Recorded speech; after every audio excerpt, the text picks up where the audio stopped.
Welcome to the latest episode of the Real World Nutrition Podcast.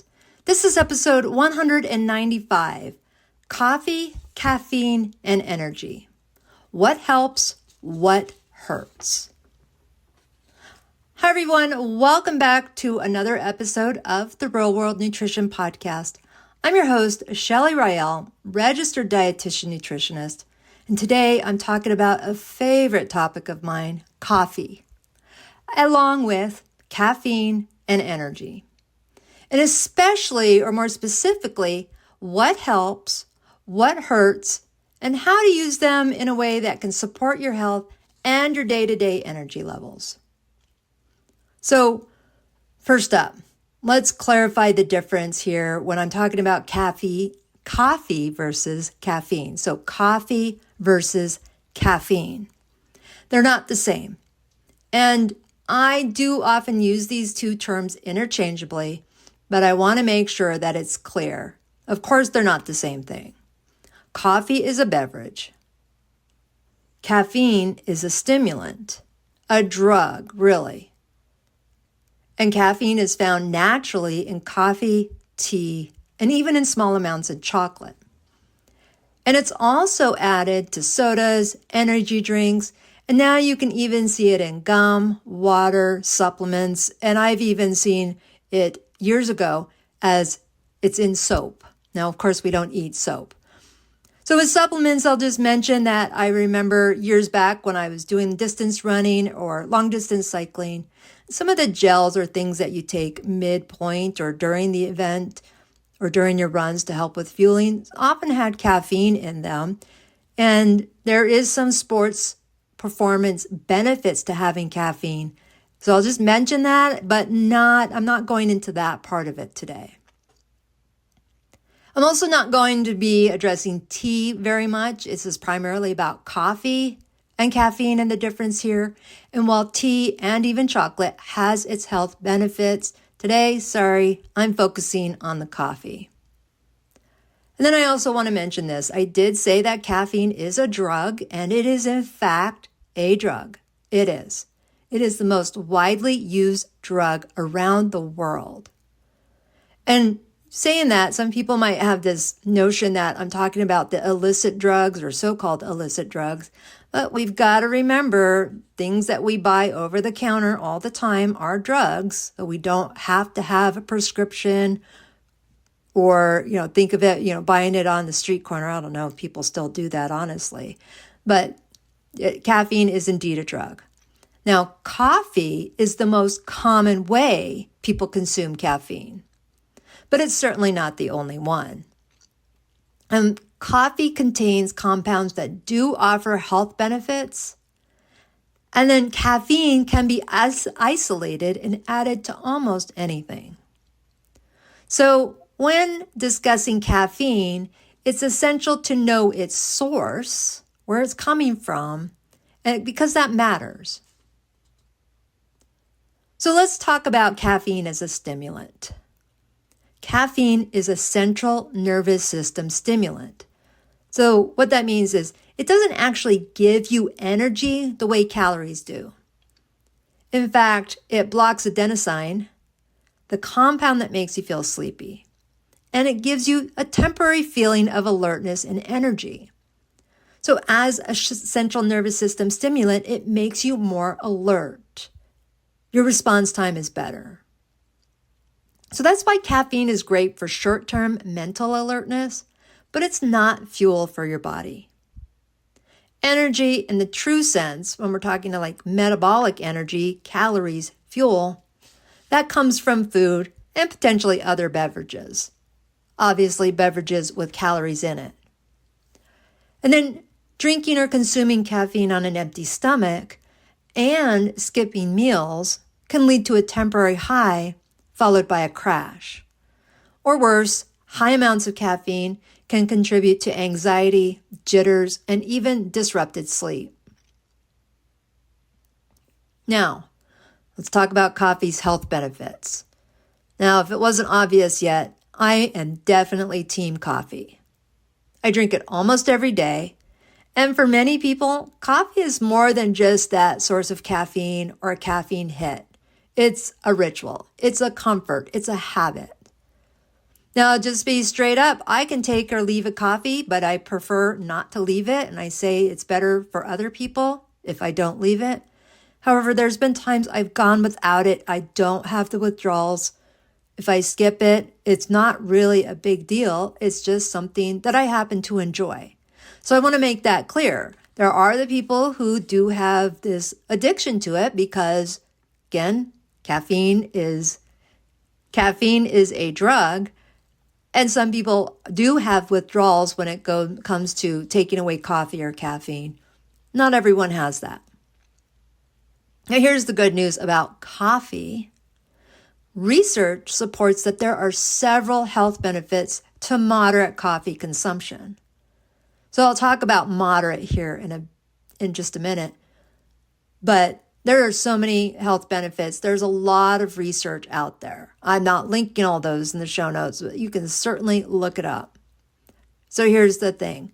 There is a strong correlation that moderate coffee consumption can lower the risk of type 2 diabetes. It can reduce the risk of some types of cancer. There are potential brain health benefits as it's been shown to reduce the risk of Parkinson's and Alzheimer's. And of course, there are so many antioxidants in coffee. Truly, the biggest source of antioxidants that we consume comes from coffee. When I say we consume, this is like around the world. The biggest source of antioxidants in humans is coffee. Now, all those benefits, they come from the coffee, not the caffeine in isolation. And not those super sweet blended whipped cream topped drinks with coffee splash. And I will mention this. Consuming coffee in moderate amounts, while there certainly reduces your risk of diabetes and cancers and Parkinson's and Alzheimer's, there's other lifestyle factors involved here. Now, I had grandparents who had coffee every morning along with their cigarettes. So, didn't help them because the coffee couldn't fix the cigarettes and age. Okay, so with that, moderate amounts. So how much is too much? The FDA considers up to 400 milligrams of caffeine per day safe for most healthy adults. So, what is 400 milligrams of caffeine? That's about 3 to 4 cups of brewed coffee. Listing a cup is 8 ounces. So 400 milligrams would be 24 to 32 ounces of brewed coffee. Now, espresso is more condensed, less water. So we'd have to cut that back, but 3 to 4 shots of espresso would have about the same amount of caffeine. 400 milligrams of caffeine could equal or is about 2 of the stronger energy drinks. Or 10 to 12 cans of soda. So when I say cans, I'm talking about the 12-ounce cans. 10 to 12 cans of soda would equal about 400 milligrams of caffeine. And definitely don't recommend this, okay? And even if it's diet soda means there's fewer calories or no calories, or zero sodas, no calories. It doesn't change the caffeine content unless you're specifically buying a caffeine-free version of that soda. And on a quick side note, generally speaking, root beer does not have caffeine. However, there is a brand out there that has Bite, and that one happens to have caffeine in it. So I remember years ago, a nurse saying that somebody could have the Barks. I wasn't going to say the brand, but you probably figured it out. They could have that root beer because it didn't have caffeine. And I had to say, actually, that particular brand does have caffeine in it. And here's another big thing. People metabolize caffeine faster. Some people, I should say, metabolize caffeine faster than others. Some people metabolize it slower than others. So if you consume caffeine, coffee, however you're sourcing it, if you notice heart palpitations, sleep problems, or anxiety, you might be more sensitive to caffeine. And that's a signal to cut back. Now, if you're a regular user, you may already know this. You may not have made the connection, though, if you're having some of these issues. So think about it and see how it's affecting you, if at all. And yes, here's the big thing.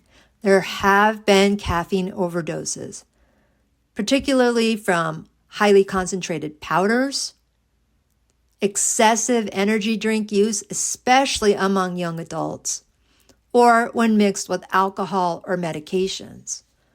Now, I want to make a comment here about the combining caffeine with alcohol. So caffeine is a central nervous system stimulant, so helps with alertness and response time, while alcohol is a central nervous system depressant, which inhibits your response time and your alertness. So when those two are combined, your body's having a difficult time figuring out which one to follow.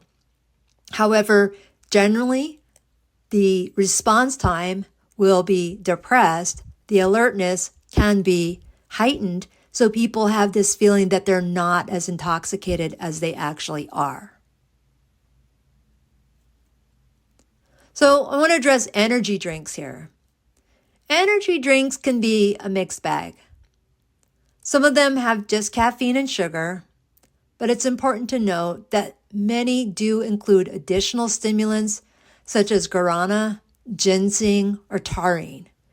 And these substances are not always well studied.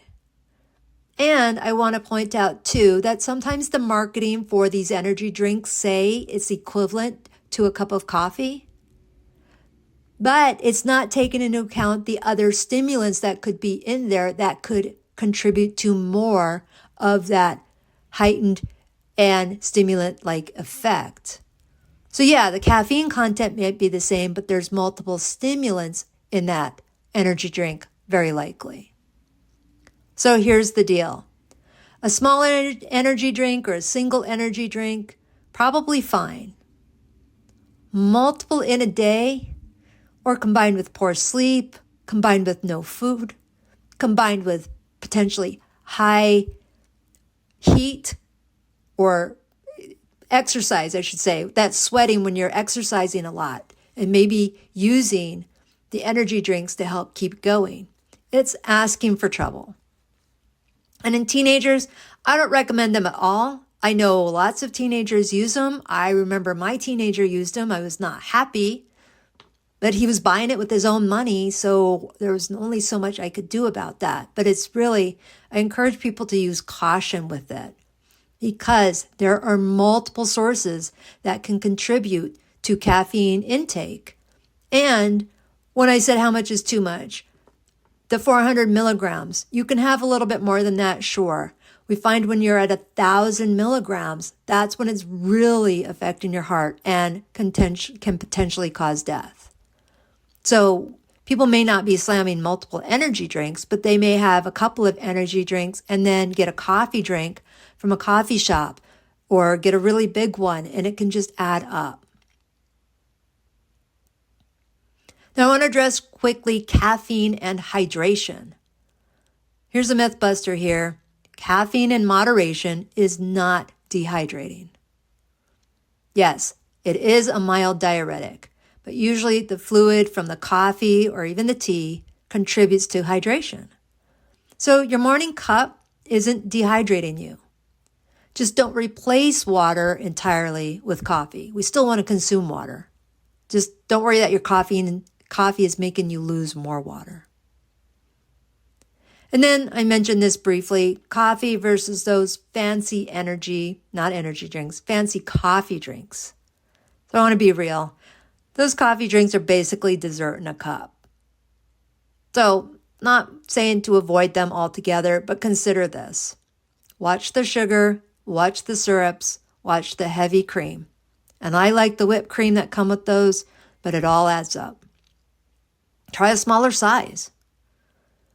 Customize it with less sugar, more milk. And consider it a treat, not your go-to fuel.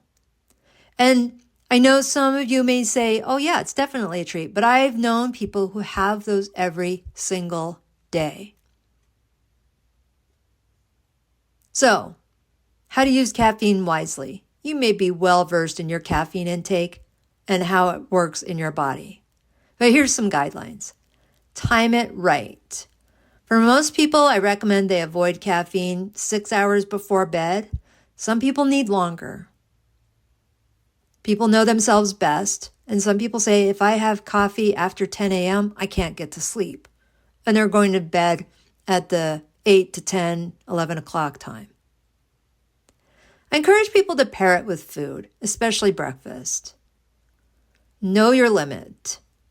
You know yourself best, but ideally stay under the 400 milligrams per day. And then check labels. Caffeine is added to everything these days. And with the hundreds of thousands of energy drinks out there, caffeine is very often labeled on there. How many milligrams of caffeine per serving? You might have to look for it, even take out a magnifying glass, because I was helping somebody look for the amount of caffeine in it, and it took us a while, even though I knew it was there.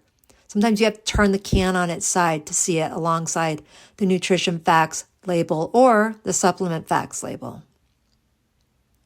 So with that, to sum up here, caffeine and coffee can be helpful, but they're not a magic fix for fatigue. True energy comes from real food, quality sleep, stress management, and staying hydrated. Caffeine can be part of your health routine, but it works best when used intentionally, not just habitually, and definitely not excessively. Now, I have written a couple blogs related to the topic from today's episode, so I will link those in the show notes, talking about the health benefits of coffee, and then also a blog about the distinction between caffeine and coffee. And with that, thanks for joining me on another episode of the Real World Nutrition Podcast. We're coming up on 200 episodes in about a little over a month. So if you like this episode, share it with a friend who's a coffee lover or the one who's been on you for cut back on your caffeine intake. And I'd love it if you left a review and help others find this show. And with that, you take care, have a great week ahead, and bye for now.